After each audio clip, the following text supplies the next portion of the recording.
যখনই আপনার 1-2 মাস বাচ্চা হয় তখন এটা এই জায়গাটা অ্যাসিমেট্রি মানে একটা হর্নে হয় এক সাইড চিকন চিকন মনে হয় হাত দিলে আমি বলি আমরা যখন এই যে পায়ের রাস্তা দিয়ে হাত দেয় তাই না একটা পর্দা থাকে হাত দিলেই বোঝা যায় মানে দুইটা আঙ্গুল যখন দুই জায়গা যাবে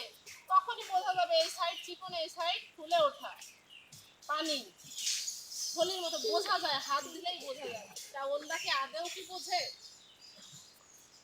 যে আপনার এআই করলো সে তো অবশ্যই এদিকে হাত দিছে তাই না ওদের হাত দিলেই তো ম্যাডাম বোঝা ওদের যায় মাথায় চাপ থাকে যে আরেক জায়গায় কখন যাবো তাড়াতাড়ি করে আমি যেটা বলছি বুঝতে পারছো না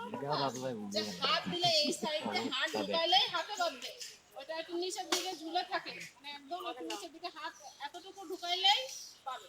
অনেক গরুতে বড় গরুতে আর একটু বেশি ঢুকানো লাগে ঢুকাইলেই এখানে হাত দিলে এরকম আঙ্গুল যখন এরকম দিবে তখনই বুঝবে যে এই সাইড খোলা এই সাইড চাপা এটা হর্ন বলা হয় হর্ন অফ ইউট্রাস তখন এইটা এই বাচ্চাটাই হর্নে থাকে এই সাইডটা এদিকে যে সাইডে থাকবে সেই সাইডটাই খোলা লাগবে